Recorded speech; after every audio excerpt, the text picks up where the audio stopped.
الحمد لله الحمد لله وكفى وسلام على عباده الذين اصطفى أما بعد فأعوذ بالله من الشيطان الرجيم بسم الله الرحمن الرحيم قل من حرم زينة الله التي أخرج لعباده والطيبات من الرزق صدق الله العظيم. Comme c'est le dernier cours avant les vacances, eh bien j'aimerais vous parler aujourd'hui d'un sujet, d'un thème qui fait l'actualité, plus particulièrement de la communauté musulmane, parce qu'il y a un formulaire qui circule sur le net, sur les réseaux sociaux, concernant les dons d'organes, le prélèvement des organes après la mort. Qu'en est-il?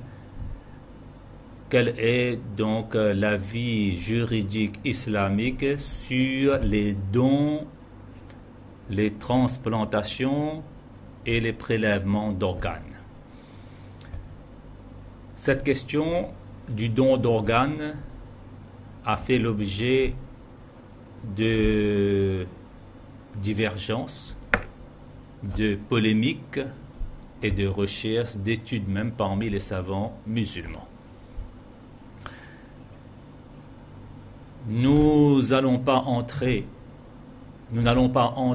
dans les détails, mais nous allons essayer de simplifier au maximum possible.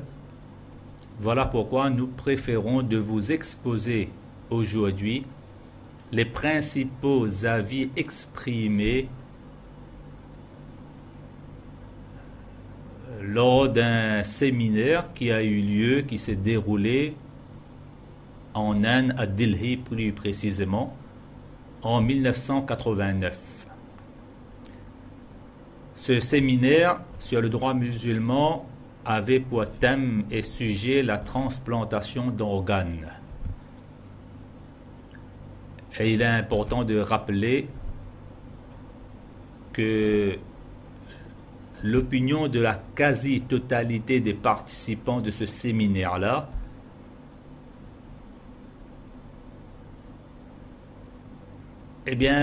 exprime le fiqh de l'école hanafite.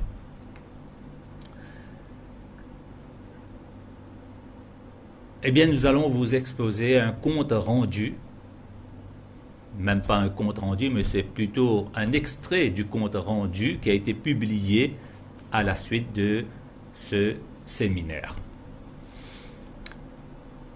Premièrement, ils ont dit que la vente d'organes humains est interdite en islam. Par contre, si un malade se trouve dans une situation de danger ou encore où il risque de perdre l'usage d'un de ses organes, dans ce cas-là, cette personne et ce malade peut avoir recours à une transplantation d'organes. Donc, première condition, c'est que le malade a complètement perdu l'usage d'un de ses organes.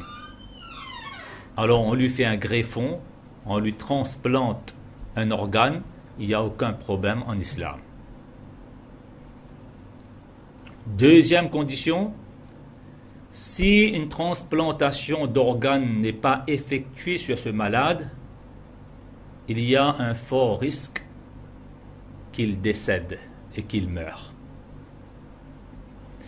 Troisième condition, pour que la transplantation soit permise, il faut qu'il y ait aucune prothèse ne peut pallier la déficience sanitaire dont le malade est victime. Il n'y a aucune prothèse disponible ou bien qui n'a pas encore été fabriquée et inventée. Et les médecins expérimentés et spécialistes dans le domaine de la maladie qui a atteint la personne, eh bien, ces médecins expérimentés et experts, spécialistes dans leur domaine, ont la certitude qu'il n'y a aucun moyen de sauver la vie de ce malade, excepté par une transplantation d'organes. Et ces médecins-là même sont à peu près sûrs qu'à la suite d'une transplantation, sa vie sera sauvée. Et une autre condition qui a été évoquée lors de ce séminaire, c'est qu'un organe sain est disponible pour transplanter sur le malade. Eh bien, c'est seulement dans un tel cas extrême de nécessité qu'il est permis à un malade qui a toutes les conditions qu'on vient de mentionner d'avoir recours à une transplantation d'organes. Ça, c'est concernant la transplantation d'organes. Concernant le don d'organes, quand est-ce que c'est permis? On a le droit de donner un de nos organes. Eh bien, lors de ces séminaires, les savants de l'islam ont été unanimes pour dire que si une personne en bonne santé arrive à être persuadée, comment on peut être persuadé? Bien, à la suite d'un diagnostic émis par des médecins expérimentés, que si la personne se sépare d'un de ses organes présents et qui est en double dans son corps, par exemple ses reins, alors si cette personne-là se sépare de ses reins, eh bien sa santé ne sera pas affectée. Alors là, il a le droit de faire un don d'un de ses organes à un membre de sa famille qui risque de mourir si ce membre de sa famille n'a pas immédiatement recours à une transplantation. Et ça aussi, bien sûr, comme on l'a déjà dit, qu'on ne dispose pas non plus d'autres alternatives en matière de traitement. Dans ce cas-là, le don d'organes est permis. Concernant le prélèvement d'organes après la mort, c'est ce qui fait un peu l'actualité dans nos réseaux sociaux, eh bien, de ce séminaire est sorti cet avis juridique qu'il n'est pas permis aux mourants de léguer un de ses organes pour un éventuel prélèvement après la mort. Mais là, il est bon quand même de souligner que ce qu'on vient de dire là ne fait pas l'unanimité entre les savants. Il y a certains savants de l'islam, surtout certains savants contemporains, comme par exemple en Inde, là-bas, il y a un très grand savant de l'islam qu'on appelle Cheikh Khalid Saifullah. C'est un grand savant de l'école hanafite. Lui, il autorise le prélèvement des organes du corps d'une personne défunte, mais à condition que le mort, il a déjà donné son accord durant sa vie.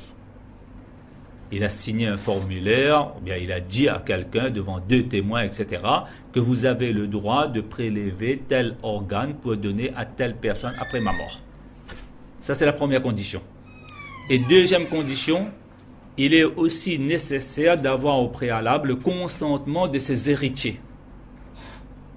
Ce sont ceux qui vont s'occuper donc de son bain mortuaire ou encore du fait de l'envelopper dans ses linceuls, la salat janaza et l'enterrement, etc. Voilà ce qu'il en est pour le prélèvement d'un organe après la mort. Donc il faut le consentement du défunt obligatoirement, et après la mort, le consentement donc de ses héritiers.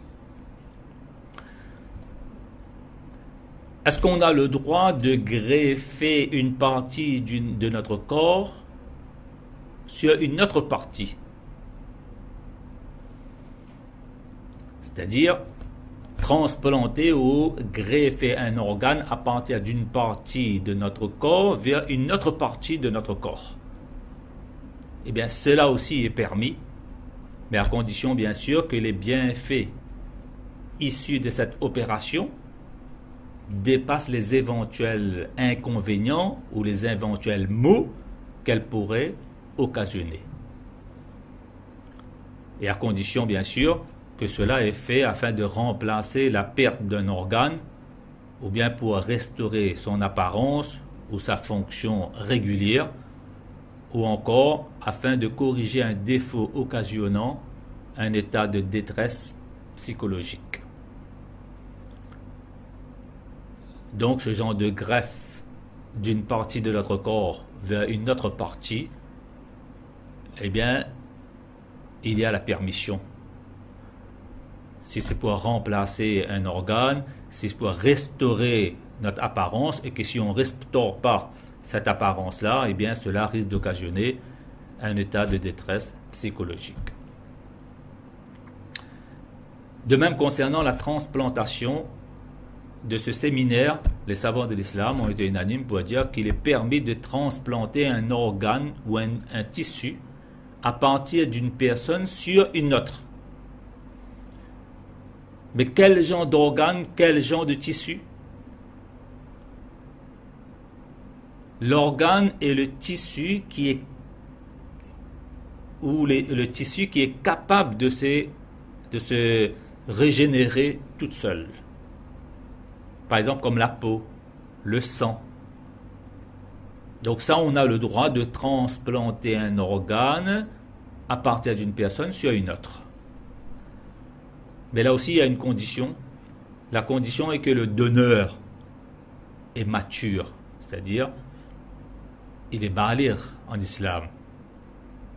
Et cette personne-là comprend parfaitement ce qu'il est en train de faire, c'est-à-dire il est lucide et mature.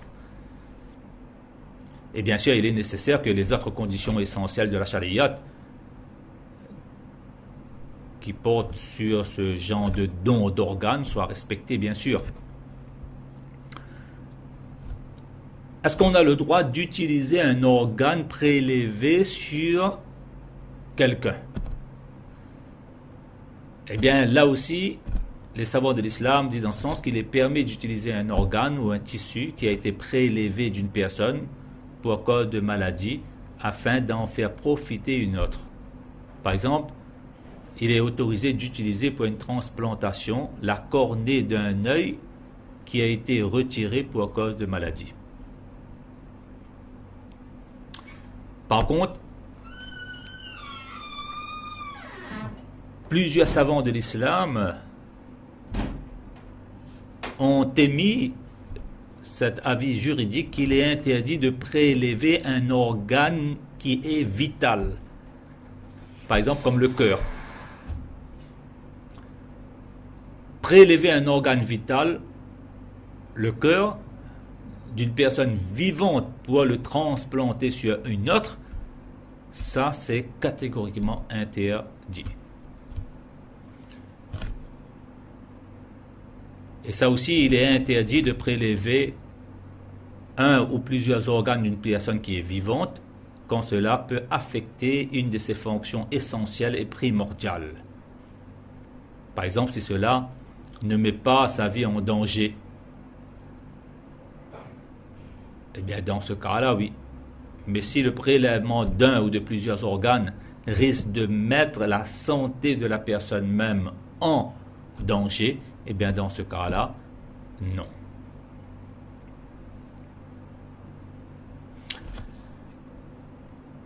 Et il y a une remarque importante concernant les dons, les transplantations, les prélèvements et la greffe des organes. Et dans ce séminaire, les ulama ikram, les savants religieux, ont mis beaucoup de l'accent et ont mis en évidence une précaution particulière qui doit être prise c'est que le don d'organes, le prélèvement d'organes, ne doit jamais faire l'objet d'une transaction financière quelconque. Pourquoi? Parce que le commerce d'organes n'est pas autorisé en toutes circonstances. Oui, en toutes circonstances.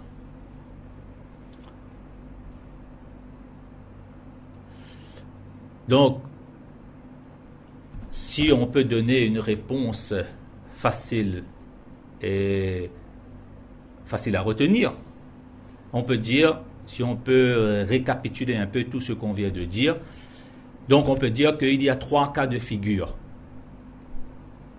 concernant cette affaire. Premièrement, c'est le don. Le don d'organes, c'est comment? Deuxièmement, est-ce qu'on a le droit de recevoir un greffon? Et troisièmement, le prélèvement à partir d'une personne vivante ou morte. Bien, le résumé, nous allons faire devant vous une synthèse, c'est que le prélèvement et la greffe d'organes humains en islam ne constituent pas en soi des manquements au respect de l'être humain. Pourquoi on dit ça? Parce que il y a certaines personnes qui disent dans ce sens que le fait de donner un de ces organes, eh bien, ce n'est pas permis pour la simple raison que le corps humain n'est qu'un dépôt entre les mains de l'homme et que ce corps-là appartient à Allah tabaraka wa ta'ala. Donc comment l'homme peut-il être d'accord pour céder ce qui appartient à Allah subhanahu wa ta'ala? Eh bien, la réponse de cette question a été donnée par des savants spécialistes dans le domaine, que le fait qu'Allah tabaraka wa ta'ala est le réel propriétaire de tout ce qu'on possède et que l'homme n'est que gérant dans ce monde, eh bien, cela n'interdit pas à l'homme de céder une chose dont il est gérant.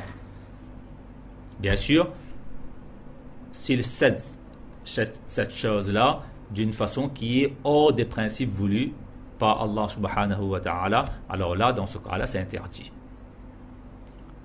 Par exemple, on voit dans le Coran, Allah tabaraka wa ta'ala nous incite donc de donner notre argent aux pauvres.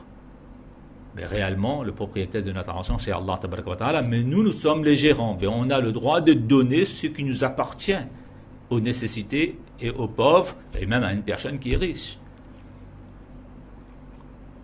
Donc, même si les membres de notre corps appartiennent réellement à Allah tabaraka wa ta'ala, eh bien, on a le droit de donner. Mais par contre, la vente d'organes humains est interdite. On n'a pas le droit de vendre à qui que ce soit un de nos membres. Ça, c'est strictement interdit. Deuxième cas, donc on a compris, concernant le prélèvement et la greffe d'organes. Deuxièmement, il est permis de recevoir un greffon en cas de nécessité, lorsqu'il y a danger de mort, ou bien encore il y a la présence de graves difficultés sanitaires, et quand les médecins compétents jugent que la guérison n'est possible que par le moyen de la transplantation ou bien de la greffe. Et bien là, ce musulman malade qui nécessite la greffe et la transplantation peut tout à fait recevoir un organe prélevé sur un non-musulman, et a fortiori sur un musulman.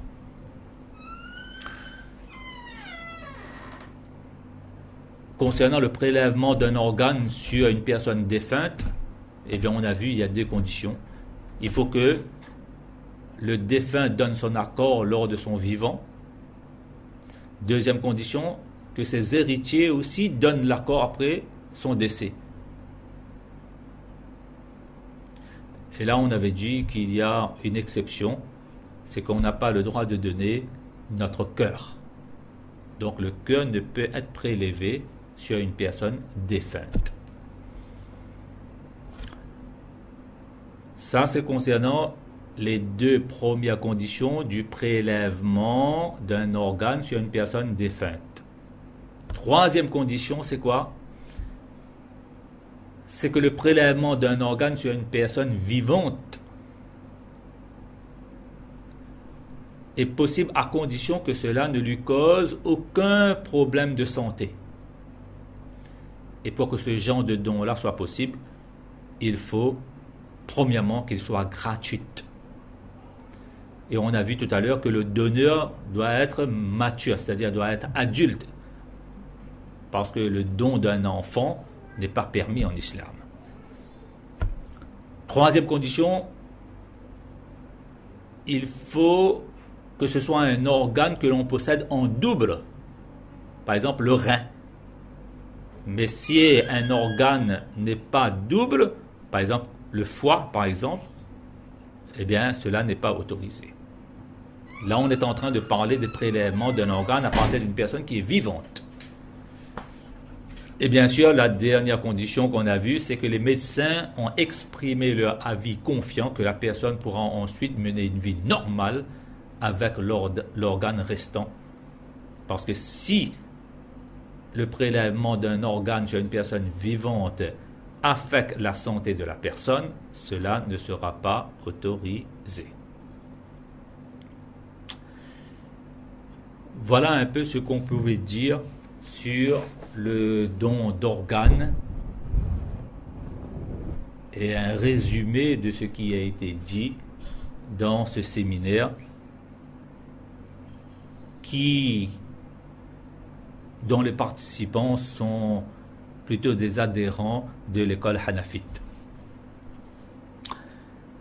Mais la majorité des ulama ikram considèrent que la greffe d'organes est permise en soi.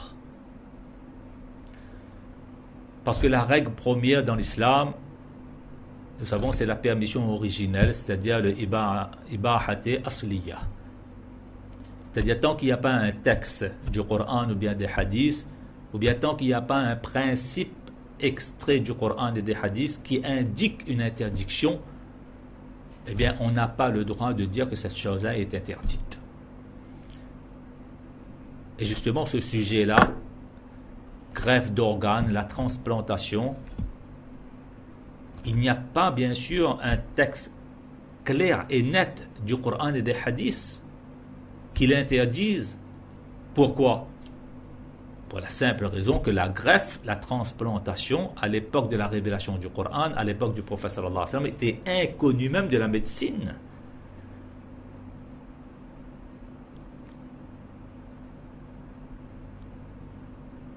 Mais par contre, il y a des gens qui ont avancé des objections sur l'autorisation de la greffe d'organes. Nous allons essayer de répondre à leurs objections. Une des objections qu'ils avancent, c'est quoi? Ils prétendent que voilà, le fait d'utiliser des organes humains, eh bien, sur un autre être humain, c'est un manque de respect vis-à-vis de l'être humain. Parce que dans le Coran, Allah tabaraka wa ta'ala dit وَلَقَدْ كَرَّمْنَا بَنِي آدَمَ. Nous avons honoré l'être humain. Et si on prélève, si on prend l'organe d'un être humain pour servir à quelqu'un d'autre, c'est comme si on est en train de déshonorer, de manquer de respect à ce corps humain. Eh bien, la réponse, c'est quoi? C'est effectivement, le Coran nous demande de respecter l'être humain. Mais là, il s'agit là du respect de façon générale. Mais le fait d'utiliser un organe humain pour l'intérêt sanitaire ou encore pour réparer un membre sur un autre être humain, eh bien cette utilisation ne peut pas être considérée dans notre société comme un manque de respect à cet être humain, tout au contraire. Aujourd'hui, lorsqu'on donne notre organe, eh bien, on est considéré comme une personne qui a de la compassion. On est respecté, on est vénéré pour cette œuvre et pour cet acte de générosité.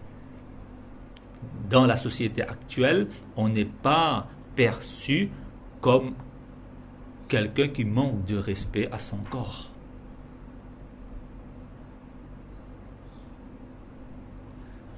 Deuxième objection que parfois les gens avancent, que le jour du jugement dernier, nous savons dans les hadiths, il est dit, même dans le Coran, on parle souvent de la résurrection des hommes après la mort. Voilà pourquoi on dit qu'il y aura le jour de la résurrection. Et que nous savons tous que le jour du jugement dernier, les organes vont témoigner de ce qu'ils ont fait sur terre. Mais maintenant, si on donne un de nos organes à quelqu'un d'autre, alors à ce moment-là, qu'est-ce qui va se passer?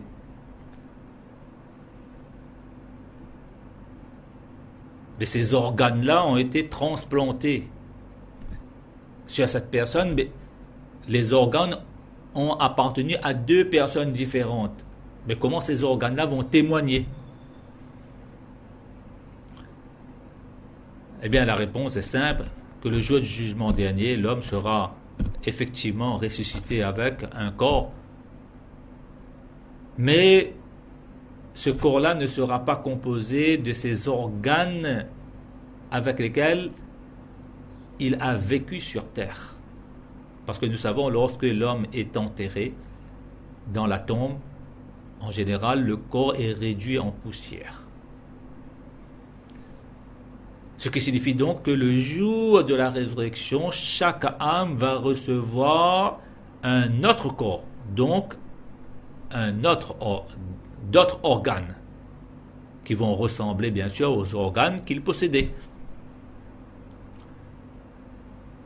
D'ailleurs, dans les hadiths, le prophète sallallahu alayhi wa sallam précise que les hommes seront ressuscités non circoncis le jour de Qiyamah. Donc voilà pourquoi le simple fait qu'un organe a appartenu à quelqu'un, puis après son décès a été greffé sur un autre,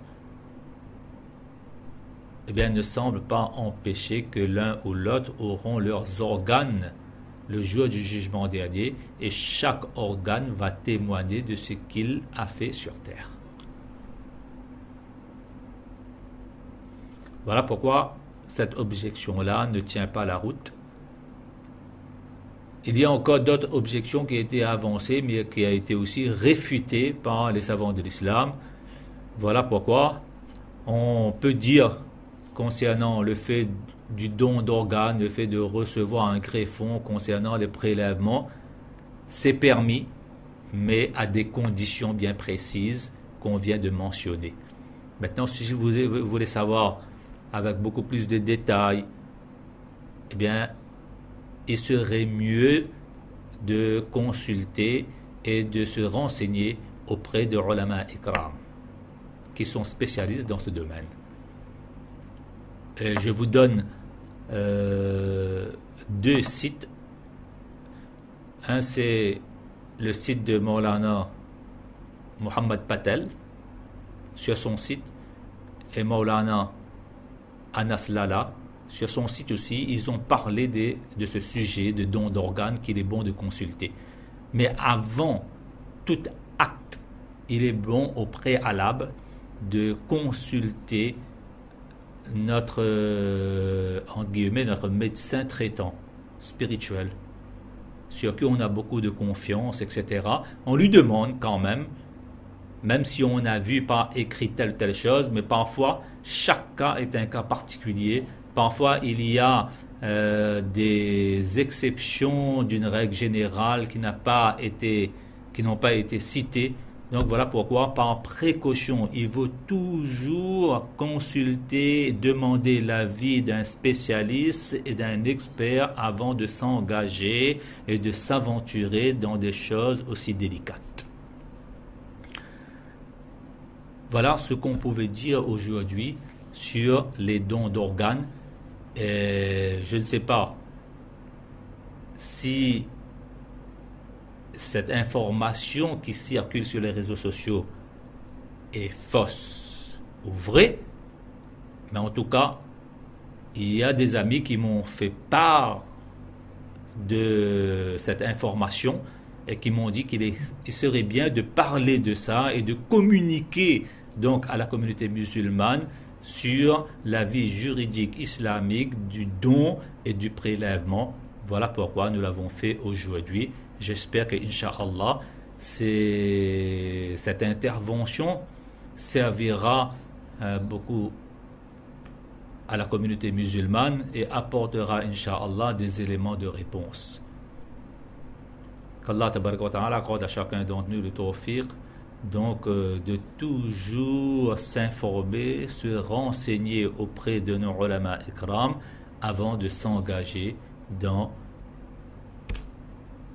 une œuvre religieuse ou bien dans une action quelconque, comme on le fait pour notre santé physique.